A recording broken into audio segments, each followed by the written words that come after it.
Abaragani. Tabaragani. It's second day of Kwanzaa. We'd like to thank you all for joining us at Hush Harbor. The first day was delivered by the Reverend Jacoby Barlow and his beautiful wife. I'd like to wish them a happy anniversary while they are traveling, and also send them traveling mercies, and that you have arrived safely to and from your destination, and enjoy your time together. So before we start, one thing that Reverend Barlow did yesterday, Jacoby Barlow, was we acknowledge our ancestors. And as a part of this tradition, we pour out libations in honor of our ancestors.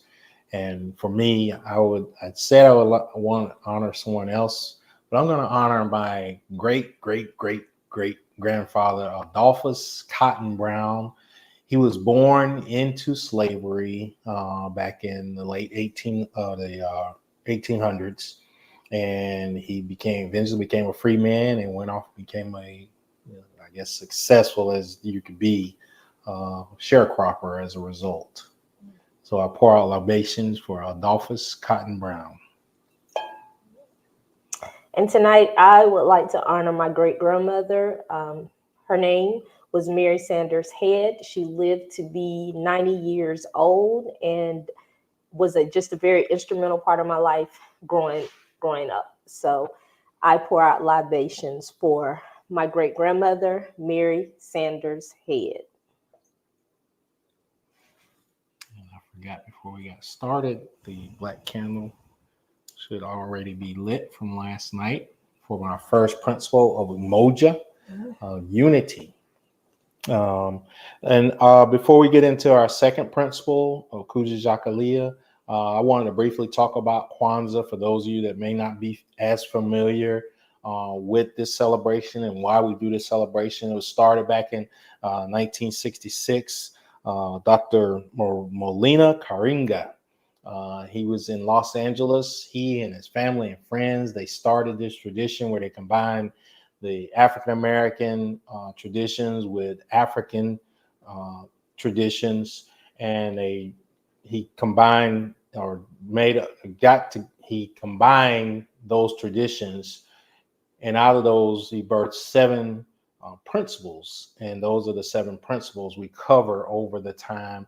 Seven being a significant number, seven being a significant number in all faiths, a number of completion, a number of wholeness, a number of wellness.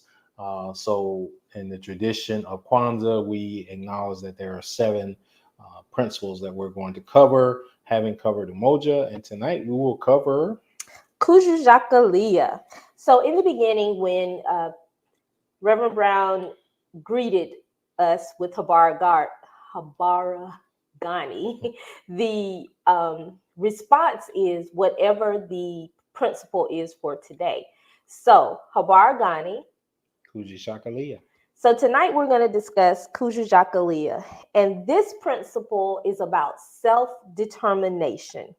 It is a time to reflect on our individual and collective identities and to make choices to align with our values and aspirations. What can we do for ourselves? What can we do for our communities? What can we do to honor our ancestors with this self-determination? It's also a time of self-reflection as well as empowerment. So with Kujichagulia, we embrace our heritage and we bring that heritage forth into our communities to do good work. So tonight, we are inviting you to join us in this Kwanzaa celebration and to honor the principle of self-determination. Ask yourself, what can you do not only for yourself, but for others, and more importantly, for your community? So in honor of Kujichagulia, we light the first red candle. We went high tech. I'm trying to get my big fingers in there. So we light the first red candle, and we honor the principle of Kujichagulia in addition to Umoja for unity. And these are not principles that we are just honoring during these 6 days. We want to continue to honor these principles as we go into the new year. And chat with us. Leave in the comments how you are planning to put into action these principles throughout the week as well as throughout 2024. Habargani. Kujichagulia. You all take care and be blessed.